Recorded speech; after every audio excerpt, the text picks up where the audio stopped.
This video will complete chapter 35 and then chapter 36 to conclude the study of 2nd Chronicles.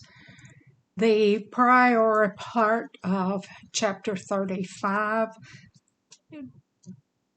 describes in vivid detail the Passover that Josiah celebrated, and that was in the 18th year of his reign. We pick it up now in verse 20, and this will be 13 years later that this part of the book takes place.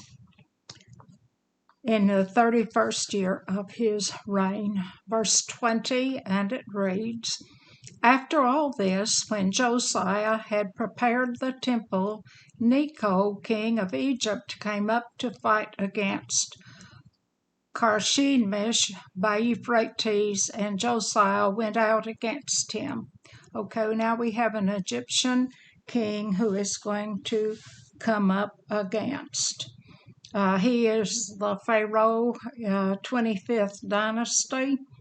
Assyria at this point is crumbling, and so is Babylon, and the Medes are attacking, and Egypt wants to get up in here and get part of the spoils. The problem is that Judah is right in between where the Pharaoh needs to go. 21, but he sent ambassadors to him, or to Josiah, saying, "What have I to do with thee, thou king of Judah? I come not against thee this day, but against the house wherein I have war. For God commanded me to make haste, forbear thee from meddling with God, who is in me, that he destroy me not." And he is Pharaoh, and he has used the word for God, Elohim. And remember that Josiah has been promised that he will die in a time of peace. But how can Judah be neutral if this king of Egypt is going to march across their country? 23, and archers, 22. Nevertheless, Josiah would not turn his face from him, but disguised himself, that he might fight with him, and hearkened not unto the words of Necho from the mouth of God, and came to fight in the valley of Megiddo. Okay, now we already had a person disguise himself and try to pretend that he was just an ordinary soldier and not a king at all. Ahab did that, and he ended up dead. Megiddo there is in the north and on the border of Issachar and Manasseh. So, yes, Josiah is going to get involved in this conflict. Okay, 23. And the archers shot at King Josiah. And the king said unto his servants, "Have me away, for I am sore wounded." 24. His servants therefore took him out of that chariot, and put him in the second chariot that he had, that they brought him to Jerusalem, and he died and was buried in one of the sepulchres of his fathers, and all Judah and Jerusalem mourned for Josiah. He was 39 years old at his death, and that second chariot would have been one maybe padded and far more comfortable to take him home. 25. And Jeremiah lamented for Josiah, and all the singing men and the singing women spoke of Josiah in their lamentations to this day, and made them an ordinance in Israel, and, behold, they are written in the Lamentations. Now, these Lamentations are not the book of Lamentations. However, these Lamentations are mentioned there. But obviously, the laments were used more than this one time. 26. Now the rest of the acts of Josiah and his goodness, according to that which was written in the law of the Lord. His goodness could be translated his kindness is. And 27 to conclude this chapter. And his deeds, first and last, behold, they are written in the book of the kings of Israel and Judah. Chapter 36 will conclude this book. You will have 4 more kings with very short reigns. 36, verse 1. Then the people of the land took Jehoahaz, the son of Josiah, and made him the king in his father's stead in Jerusalem. Now this king is a second-born, and normally it would go to a oldest son. And this King Jehoahaz is not the oldest. Eliakim was the oldest. 2. Jehoahaz was 23 years old when he began to reign, and he reigned 3 months in Jerusalem. 3. And the king of Egypt put him down at Jerusalem and condemned the land in 100 talents of silver and a talent of gold. That means that this king imposed a tax, and this is a yearly tribute that would mean they might reign free. 4. And the king of Egypt, that would be Necho, made Eliakim his brother king over Judah and Jerusalem, and turned his name to Jehoiakim. And Necho took Jehoiakim his brother and carried him to Egypt. So he's made a king, but he's taken him to Egypt. And interestingly, the king of Egypt is appointing the king. 5. Jehoiakim was 25 years old when he began to reign, and he reigned 11 years in Jerusalem, and he did that which was evil in the sight of the Lord. And Jeremiah says that the people during that time were murderers and robbers and idolaters and every immoral thing you might imagine. 6. Against him came Nebuchadnezzar, king of Babylon, and bound him in fetters to carry him to Babylon. And the 3rd year of his reign may begin. The Babylonian captivity is very close at hand. 7. Nebuchadnezzar also carried the vessels of the house of the Lord to Babylon and put them in his temple at Babylon. And yes, he put the holy instruments and vessels used by the priests and put them in a temple to a small g god, a idol.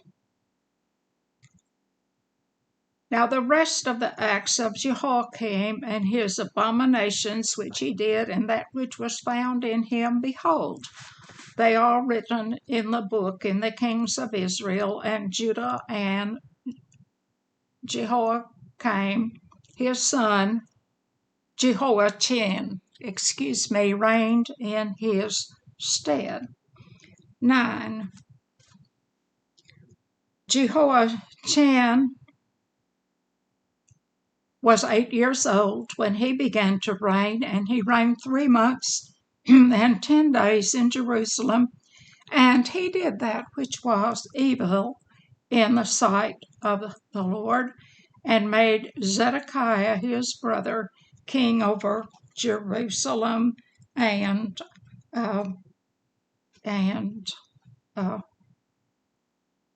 Judah and Jerusalem. And this would begin a second siege. That one, when Nebuchadnezzar carried away the vessels, that was the first siege. And now you have the second siege. And who said who the king would be? It was Nebuchadnezzar. And Jehoiakim is called Zechariah over in Kings, and it means Yah will be established. And Jeremiah 22 changes that to Keniah,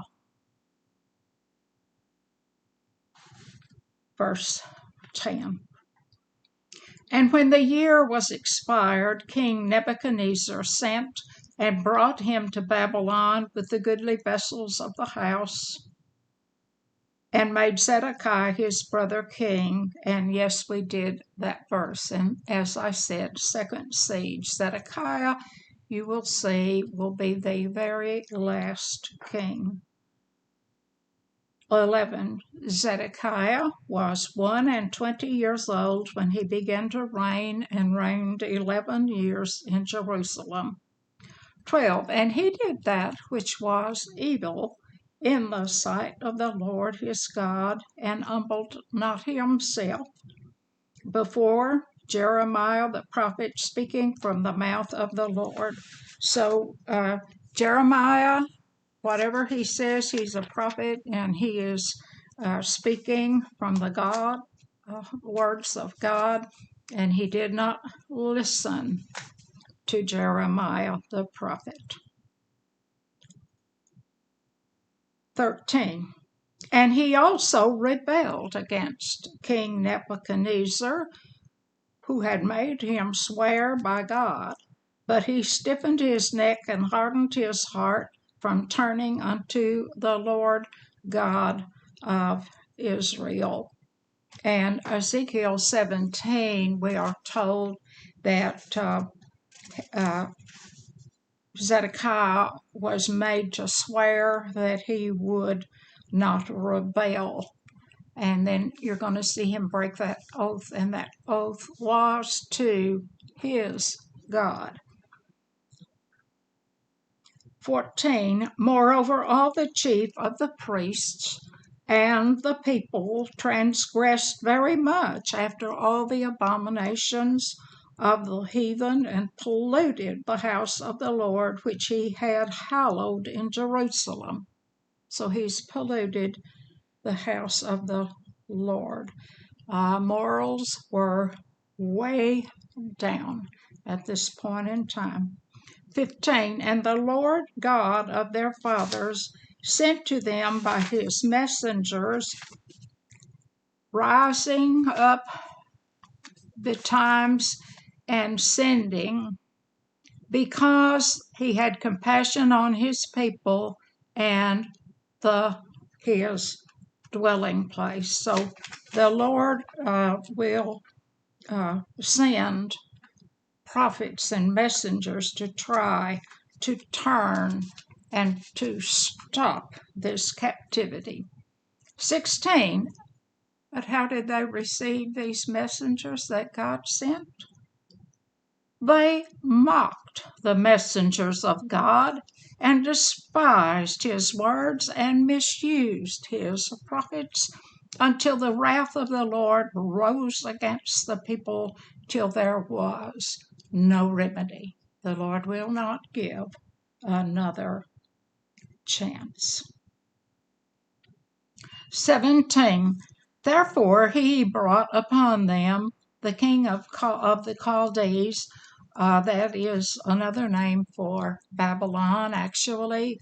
Chaldee is the dialect of the language they spoke, who slew their young men with the sword in the house of their sanctuary, and had no compassion upon the young men or maiden, O man, of him that stooped for age. He gave them all into his hands. And this is the last carrying away, and there won't be a turn back. And the house they slew in the sanctuary, it said their sanctuary. Wasn't it God's? No, it had been so polluted that it was theirs. And Matthew 28:38, we are told that the house will be left desolate by the desolator, who is none other than Satan. And like Nebuchadnezzar, he is called the king of Babylon. Next verse is 18. And all the vessels of the house of God, great and small, and the treasures of the house of the Lord, and the treasures of the king, and of his princes, all these he brought to Babylon. Remember back when Hezekiah was the king, that some ambassadors came from Babylon, and he brought them in to show all that he had. And he was told by the prophet, they will be carried away. And then later on, Belshazzar, who is the son of old Nebuchadnezzar, was having a drunken party, and he brought out these vessels that were used in the temple for worship and used by the priest, and they were drinking from them, and all of a sudden a hand appeared and wrote on the wall, and it prophesied that his end would be near, and several other things, and it scared him so terribly that he wet his breeches, and sure enough, he died shortly. 19. And they burnt the house of God, and brake down the wall of Jerusalem, and burned all the palaces thereof with fire, and destroyed all the goodly vessels. So you see, this temple is destroyed totally. Remember that Jesus referred to himself as a temple, and he said, destroy this temple, and it will rise in 3 days. Verse 20. And them that had escaped from the sword carried he away to Babylon, where they were servants to him and his sons until the reign of the kingdom of Persia. And that king of Persia, he will have almost all of the known world in his hand, and that's none other than Cyrus. 21. To fulfill the word of the Lord by the mouth of Jeremiah, until the last had enjoyed her Sabbaths, for as long as she lay desolate, she kept Sabbath, to fulfill 70 years. So what happened here, the sabbatical years set out in Leviticus 26 have been ignored, and every 7 years the land rested, and a bondservant was set free, and then on the 50th year of Sabbaths, of 7 sabbaticals, 49, and then the next year, 50, was the Jubilee, and things were put to right. Anyone who was a servant was freed.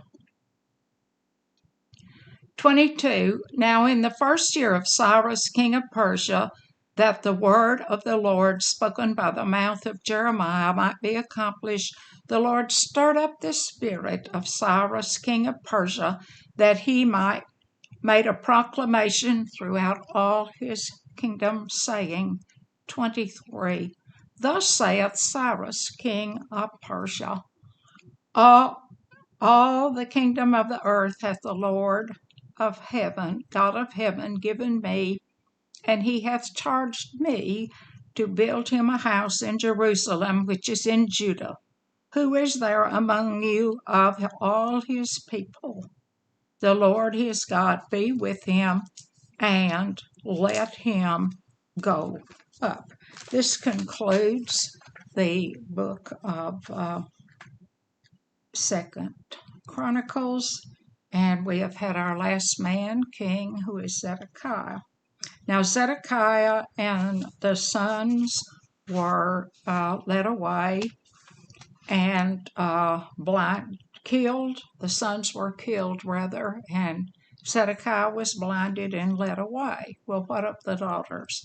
Well, Jeremiah took the 3 daughters and he took them to Egypt, and we know from history that they went on to the British Isles.